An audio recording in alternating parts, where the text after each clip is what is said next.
Magandang araw po sa inyo at welcome back dito sa ating panibagong video. At andito na nga po sa Pilipinas itong si Mr. Nawat at pasado alauna kanina ay lumapag ang eroplanong sinasakyan ni Mr. Nawat mula sa Thailand. So sasali po siya dito sa press conference ni CJ Opiasa at itong kanyang homecoming parade dito sa SMOA. At atin rin po pag-uusapan mga kapolitika itong di ba natalakay natin kahapon yung malaki ang posibilidad na sasali itong mga veterana at kilala na pagdating sa mga beauty pageant, si Gazini Ganados, si Celeste Cortese at si MMD. So pinost po at shinare ni Mr. Nawat itong tatlong kandidata dito sa kanyang social media account na kung saan ay umani ng samot-saring reaksyon dito sa ating mga netizen. Pero bago ang lahat ay huwag kalimutang mag-like at mag-subscribe na rin kayo para updated kayo sa ating mga latest issue.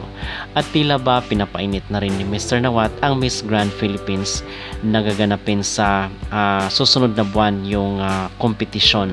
Okay, so apparently is dito po sa Pilipinas si Mr. Nawat para mag-support rin dito kay CJ Opiasa at sa kanyang homecoming parade hindi bilang first runner-up kundi yung ambassador na mismo ng Miss Grand International 2024. So natutuwa naman po ang ating mga kababayan dito sa pagbabalik ni Mr. Nawat at sinalubong siya ng mga supporters ng Miss Grand Philippines dito sa sa airport pagdating ni Mr. Nawat dito sa sa NAIA Terminal 3.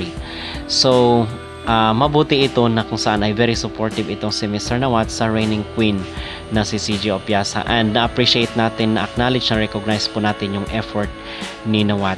So samantala dito rin po sa side na kung saan ispinost ni Sir Nawat itong tatlong kandidata natin na pinost supposed to be ng Sash Factor. So shinare niya yung screenshot mga kapolitika, pero we are still waiting dito sa confirmation kay Iliana Marie dahil kung kaya daw ang rason bakit hindi niya tinanggap yung titulo doon sa sa Miss Universe Philippines 2025 kasi supposed to be meron siyang crown pero pinili niya yung runner-up dahil sasali daw siya dito sa Miss Grand International pero wala pa namang confirmation mga kapolitika. So siya yung ating inaabangan dito sa sa Miss Grand Philippines na magkukumpirma kung siya ba ay sasali or hindi. Pero kung dito naman sa tatlo kay Michelle, kay Gazini Ganados at kay Celeste Cortese, siguro yung yung magiging gusto ko dito na maging pambato ng ating bansa kung wala pa silang na winner as of this moment or yung kasi ina-appoint nga, di ba?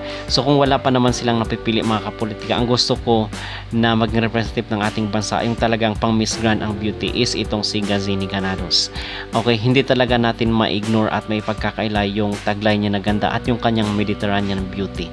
Okay, so yun sa tingin natin ang kung tinatawag natin na grand beauty, talagang ang pasok para sa akin ay itong si Gazini Ganados. Okay naman itong si Michelle D, popularity wise at yung marketable, talagang si Michelle D yung pipiliin nila. Pero pag yung grand beauty, sa tingin ko ang pasok ay si Gazini Ganados. But it's still up to them mga kapolitika kung sino yung kailang ipipick.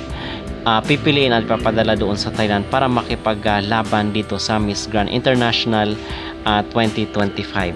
Okay? So again, nandito na po si Mr. Nawat at abangan po natin yung kailang press conference mamaya at yung most especially yung kailang grand parade dito sa SMOA. So kung kayo ang tatanungin mga kapolitika, sino kaya dito sa mga pinost ang inyong napupusuan? Ito bang si Michelle D, si Gazini Ganados o si Celeste Cortese? At ano rin po ang inyong mag-reaksyon dito sa pagpunta at pag-support ni Mr. Nawat kay CJ Opiasa?